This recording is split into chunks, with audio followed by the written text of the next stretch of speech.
I'm with Nick Carparelli, who's the executive director of Bowl Season. You picked an interesting year to be in your first year with the organization, and you're undergoing a major brand overhaul. Can you tell us about Bowl Season? You hit it on the head. I don't know if this year was a good year for anybody to start a new job. I started back in January, but I couldn't be more fortunate, more privileged to have this job, working with so many great people. It was 42 bowl games in a normal year. Moving forward, and the executive directors and the staffs of all those games are just such good people. They work so hard to put on a great event, and they do so much for their community. It's just a privilege to work for them. One of the things that I heard consistently from our membership early on was the need to be better storytellers. To tell all the great stories about how meaningful bowl games are to everyone involved, the student athletes, the universities, and the communities that host the games, not just in the month of December during bowl season, but all year long. So, one of the goals of bowl season was to, simply create a new brand, an umbrella brand that encompassed all 42 bowl games. It's really a brand that has been around for 100 years. We've just never formalized it. So it's now an official entity called Bowl Season. We have a great new logo. You're going to see it on the field.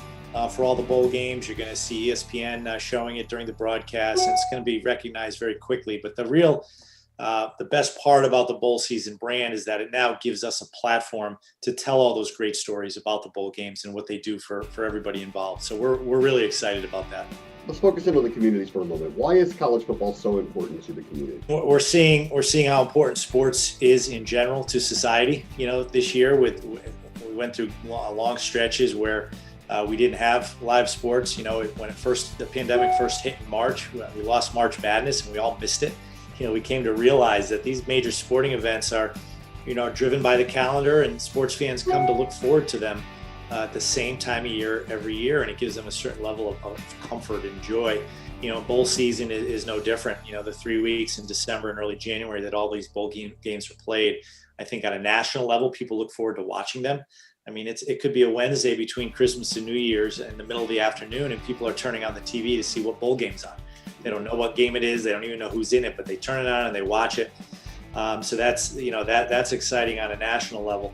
But on a local level, these bowl organizations, they work all year long to bring this event to their community.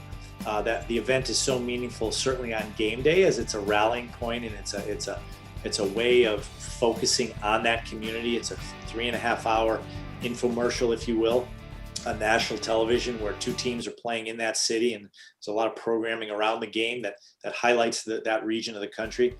But locally on game day as well, there's all sorts of local activations whether it's businesses, whether it's community groups, whether it's charitable components that can enjoy that game and come together as a community is really pretty special.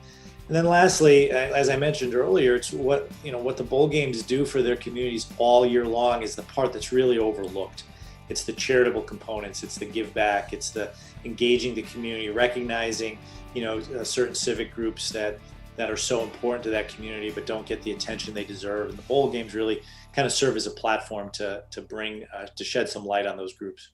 And how about this one? There's a special mission, obviously, behind the Military Bowl. Can you talk about what it means to the region and the service members as well? Yeah, every bowl game is unique and special. They all have their cause. Some bigger than others, but no more or less important. But the Military Bowl, I feel, is really, really special. The things that they do all year long, using the Military Bowl as the platform to bring awareness and bring attention to all the service men and women that have served to protect this country and make it great. The involvement with Patriot Point is always been really, really impressive to me. The fact that they've created this environment, this relaxing and safe environment where our nation's wounded and injured service members and their families can enjoy the outdoors and really get a retreat that they've earned on a regular basis is an amazing project that is supported by the Military Bowl and its other affiliate organizations. The affiliation with the DC Touchdown Club, something that's been around for a long time. The Military Bowl really brought it back to life, which I think really serves multiple purposes. Obviously, bringing awareness and recognition to all the great teams, sports, athletes in the DC area, but then also under the DC Touchdown Club, having a number of fundraising activities and events throughout the year that then can go to help support Patriot Point and other other things that they do in the community. So it's just a special organization. There's like I said earlier, there's so much more to it than the average fan realizes when they turn the Military Bowl on in December. But those are the stories that need to be told, and there's so much good happening there. Nick Carparelli, the executive director of Bowl Season. Thank you, Nick.